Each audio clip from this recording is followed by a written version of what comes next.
Yesterday, there was a tragic death at a railroad crossing north of I-70 and east of McVicker Avenue. But tonight, people are looking for answers on how something like this could happen, including one family who lost their father the same way more than a decade ago.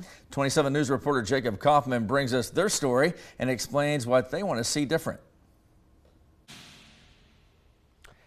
Yeah, thanks, David and Mackenzie. Since 1993, the Federal Railroad Administration has investigated 10 separate train vehicle crashes in the same crossing, 2 of which resulted in a death. Now, one victim's family is asking for your help to make sure it never happens again.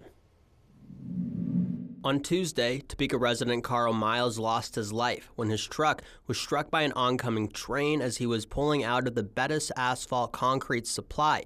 13 years ago, a very similar incident happened to Don Akins, a loving husband and father of 3 girls. When Don's wife and kids found out about Tuesday's news, they couldn't help but feel for the grieving family on a personal level. All I could think is the family that lost their loved one. It's so hard. Cherish the ones that you have right now because you never know what the next day is going to happen. Not only was Don a loving husband and father, he was also a professional truck driver for over 30 years. But if there's anything Don's daughter, Nikki, wants him to be remembered for, it's his heart. If there was any more of a kind or a gentle person, I don't really know him. That was my dad. He was always proud of his girls, too. And we really miss him. Not only did Tuesday's incident flood back memories for Don's family, it brings up a question. Why are there no crossing gates or lights at this North Topeka Railroad crossing? Grief is like an ocean. It comes in waves.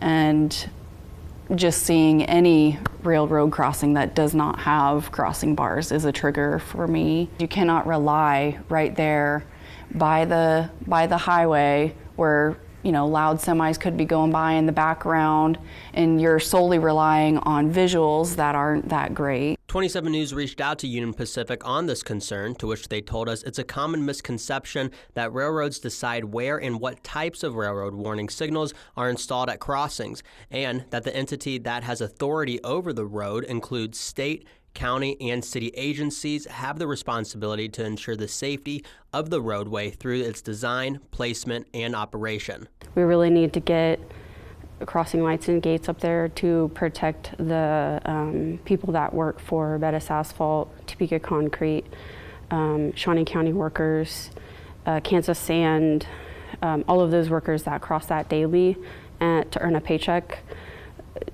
We really need to get crossing lights and gates set up so that we can protect them.